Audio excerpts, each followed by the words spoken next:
Hello, everyone. Good afternoon. My name is David Castro, and this is my final project based on the book.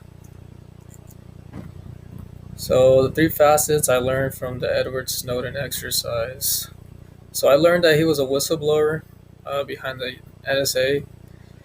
Um, from what I remember, I thought he was a hero of the public, just according to what he was saying. Whatever he impacted and whatever he said on that TED Talk, it really promoted great change for the internet today. You know, I liked how he demonstrated emotional intelligence and good leadership skills to rethink the role of the internet in our lives. To me, Edward Snowden should be considered a hero for addressing the public because, it takes a brave person to share these findings in the first place and, announce to the public. It seemed like he was uncomfortable at first, but he knew it was important for the public. And that just shows that there's issues that the public is getting. They're getting great risk to the national government, and they were just so used to being behind. They were just so used to being born behind closed doors. But now, I think seeking this information, it has made them wonder what else made the government hide from us. I just think that the government and community and society just needs to just find a way to just trust one another. The social media exercise. So the social media exercise, is based on the Seal Beach Police, and I thought it was an efficient and effective page, especially for its followers in the community, whoever's following around them in the area. It really allowed members for the community to be aware with what's going on in the community, and I just think it builds a trustworthy and integrity relationship between the city and its residents. Uh, I thought it was a smart idea for the agency to create something like this because it just shows that they're interactive and communicative with the format and posts they put on their feed. It not only does that, it gives them, just it allows the public to, gain knowledge of the information and the type of activity that's happening around the area. I mean, for me, I like to use Instagram or Twitter to just get my information. That's like my first resource when I want like news information or sports information. Uh, but yeah, I did appreciate the content that they provided for their followers, and I just think that it just gives these services are needed for social media users because it just gets involved with their local government, their local agencies, and they just now understand what's going on in the city. The book exercises. So there was about uh, 6 questions, I believe. So the video and the brief history of the internet. Um, what I learned from there was that just how the internet was developed, and it just took a lot of funding and effort for everyone around the world to really discover like the type of scientific research and just find more input on the information they're looking for. I found that ARPA was one of the government agencies that funded money and granted commuters for the scientific research that was inside the Pentagon. And I also learned that there's something called the BBN. It was a wired by the planet, and it's pretty much a practical network of packet switching. And what it did is it built network. It built a network link that mainframe computers over telephones, and the line of communication was slow, but it was just like a general linkage, the telephone, and the other one in order to stay fully connected until a conversation is over. Just finding a way to just implement computers to send bursts of data just made it more quicker and efficient. The city of Los Angeles privacy and security concerns on their website. I just thought that this website really implemented like a pretty stable and like a good understanding of of privacy and security, uh, just reasonable steps to verify your identity, so that information was well collected and informed by me. The City of El Segundo application of information technology. I thought it was a really good website because it really implied like good data analytics, mapping services under GIS, and just communications between the community and the city. These are tremendous benefits because it just constructs society to be more efficient with its technology operations and services that way the city becomes easier to adapt to lifestyle in. Impact coronavirus, bringing the world together. I just thought it was a digital that it fought out pretty much a digital divide worldwide.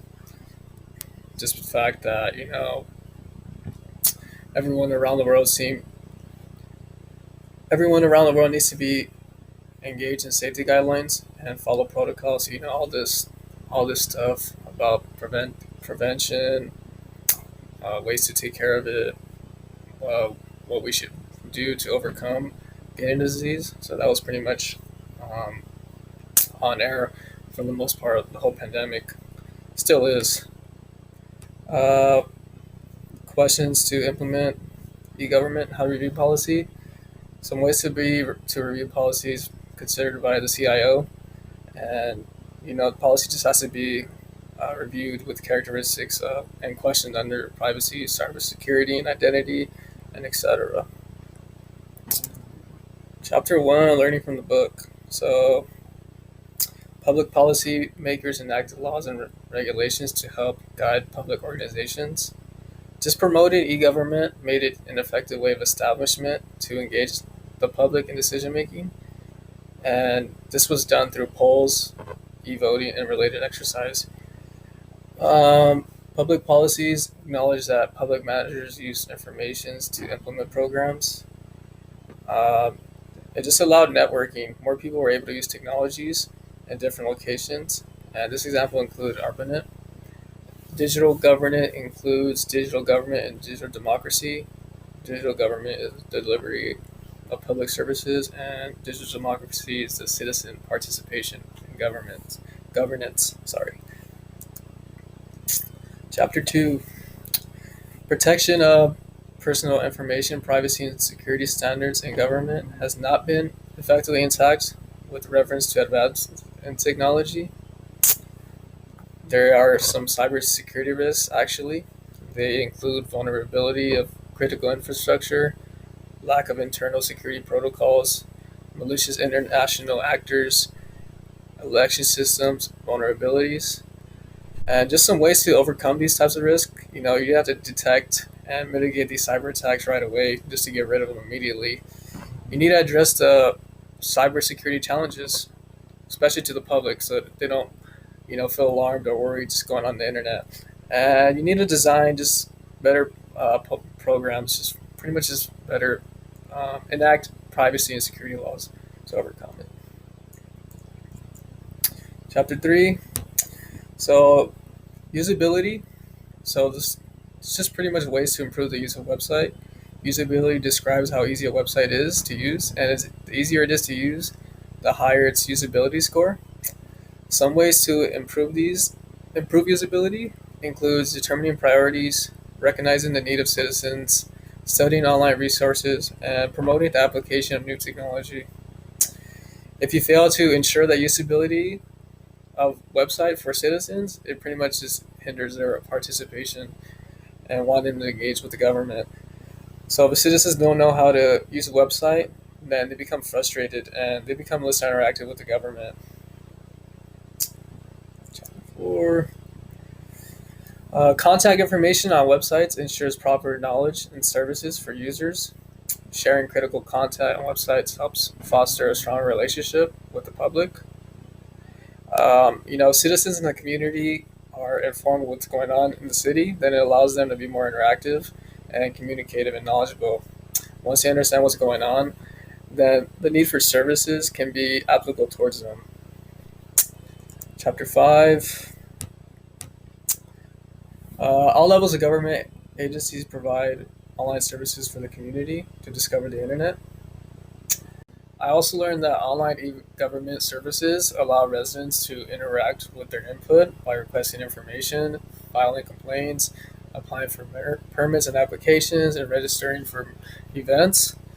We see that other websites around the country from around the world provide this type of model, and it just allows everyone equal access and ensures that all citizens can share the benefits that the government serves them.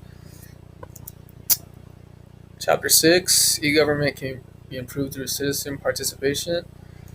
We know that the internet's connected it's pretty much a good convenient way to connect with advocacy groups in the government, and it just influences their decision making process. Uh, the web itself can also be a good tactic because it like transcends and enhances typical means of citizen participation. And I also learned that it just serves as a mean to engage like previously typical means of citizen participation with just political processes. Citizen voices should be encouraged and needed by government to like actively engage citizens in the process of public policy. Chapter 7, this was social media. Just adopting social media among like local governments, it just improves like transparency and like it increases their productive citizen engagement. I know platforms like Facebook, Pinterest, Twitter, and Instagram, they all have a widespread adoption around the world, and all these users interact and share information. You know, um, there is some times though where third parties, just offer just false information and it's misused, misinterpreted. But the partially decentralized management model has experts, and they're able to immediately fix these. What's going to call it? Fix these issues. Sorry. Chapter 8. This is about M government. I learned that M government involves the use of mobile types such as the informational ICT. Sorry, and it's a new form of e-government. It's become a dominant trend of information for society because it just involves government outreach through mobile technologies, and I believe it's getting closer to the citizens. And just the fact that there's just so many apps and like features that that are useful on the phone, and people just take advantage of that. Um, let's see. I believe M government's the future. It's gonna be the future. It's just it offers greater data carrying capacities. It just works faster, and it's much cheaper than getting a big computer, and it'll last you a long time to use your phone. Battery life is quite quite great, especially in Apple. Chapter 9, big data. So this was about big data and open government, and we need these two types of government to be efficient and effective for public management and civic technology. Big data is massive data, just the size of the universe. It's ridiculous. Open government, it has its characteristics. We need transparency, public participation, and collaboration, just so we can function and behave the way we do in society. There are some risks, such as like personal data and private information that are available to the public. That could be a big risk. That also, just doesn't make you want to trust government. It makes you want to become educated yourself and just figure out your own way of just discovering information. Chapter 10 and 11. So, oops, sorry. So, policymakers must recognize where these digital divides exist in their own environments in order to increase access to the benefits of the ICT for the entire population. It's important for managers to analyze where governments stand in regard to their ability and provide equitable services to citizens and how they have progressed these capabilities. Uh, I learned that the CIO is not doing their job. In fact, the public manager has been taking much of the mission and taking much of that duty to fulfill the public demands, and just engaging technology leadership, operation, and applications. It transcends from e-government to digital services more difficult. So we need we need experts and good amount of information.